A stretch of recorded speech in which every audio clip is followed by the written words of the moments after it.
Mumpung lagi ada di sekolahan, yuk kita cek ada jajanan apa aja ya.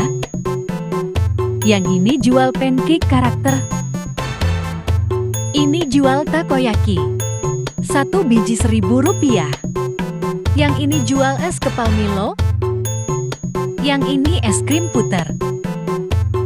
Ini es teh dan es jeruk. Nah, ini gak tahu jualan apa ya? Wah, ini sih favorit Bunda, bakso.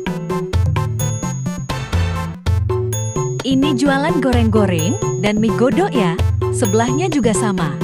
Ini dia incerannya Shohwa. Kita nyebutnya Mamang Kleneng.